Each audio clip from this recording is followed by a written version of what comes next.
আসসালামু আলাইকুম। প্রিয় বিপ্লবী জনতা, আপনারা জানেন যে একটা তথ্য দিয়ে কিছুক্ষণ আগে দেখলাম যে ভারতের জনপত্রিকা রিপোর্ট করছে যে ভারতের সাথে বাংলাদেশের 21 মিলিয়ন ডলারের প্রতিরক্ষা চুক্তি বাতিল করেছে বাংলাদেশ সরকার। আর এই নিউজটার মাধ্যমে আপনি কানেক্ট করতে পারবেন, যেরকম আগে ফেসবুকে ছিল অমুকের বিরুদ্ধে পোস্ট দাও, এরকম শুরু হয়ে গেছে ইউনূসকে ফালাইয়া দাও। ইউনূস সাহেব যতক্ষণ বাংলাদেশের স্বাধীনতা সার্বভৌমত্বের পক্ষে আছেন, যতক্ষণ বাংলাদেশের সরকারে যারা বাংলাদেশ বন্দী আছেন তাদেরকে বাংলাদেশের স্বার্থে টিকিয়ে রাখাই আমাদের জুলাইয়ের শপথ। বন্ধুরা আমার, আগেও বলেছি, খুবই স্পেসিফিকলি আপনাদের সাথে একটা কথা বলতে চাই। সম্ভবত গতকাল আমরা আমাদের সব থেকে ঝুঁকিপূর্ণ সংবাদ সম্মেলনটা করেছি। বাংলাদেশের সমস্ত রাজনৈতিক দল বর্তমান ক্যাবিনেট সিচুয়েশন কোন কারণে জানে, মিলিয়ন মিলিয়ন বিরোধী সব ইউটিউবার তারাও জানে, কিন্তু নিজের জায়গাটা দুর্বল করে নিয়ে কেউ কথা বলতে চায় না। আমরা বলেছি এখানে যারা আছি, সামনে যারা আছেন, এই সমস্ত জীবনের বিনিময়ে যদি বাংলাদেশের স্বাধীনতা সার্বভৌমত্ব বেঁচে যায়, জুলাই বেঁচে যায়, আমাদের এই জীবনকে আমরা সম্পর্কে আমাদের এক সেকেন্ডের ভাবনা নাই। কিন্তু আমরা স্পষ্ট জানাই, মাননীয় সেনাপ্রধান, ইনাফ ইজ ইনাফ। সে পর্যন্ত হয়েছে, আর এক সেকেন্ড আপনারা ভাবতে দিবেন না। বাংলাদেশের জুলাই বেঁচে থাকতে আর একটা এক হতে দেওয়া হবে না। বিএনপিকে বলতে চাই, বিএনপি বাংলাদেশের মুখপাত্র থাকতে হবে, সেনাবাহিনীর মুখপাত্র হওয়া চলবে না। ইসলামী ক্ষমতায় যাওয়ার জন্য জনগণের পক্ষে না দাঁড়িয়ে যদি ক্যান্টনমেন্টে গিয়ে ভিড় করেন, আপনাদের বাংলাদেশে আর কোনো হিসাব থাকবে না।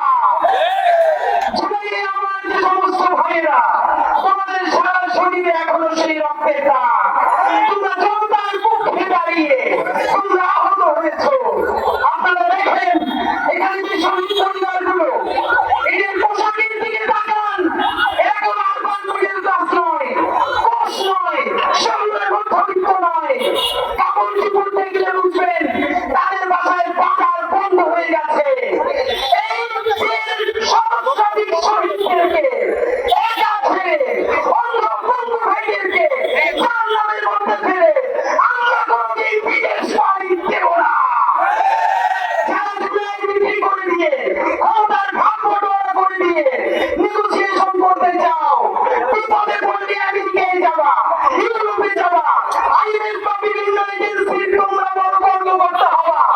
আল্লাহকে সাক্ষী রেখে বলতে চাই, এই দেশে যদি আবার জাহান্নাম নেমে আসে, আমার শহীদ ভাইদেরকে রেখে, আমাদের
জানতে পারে জুলাই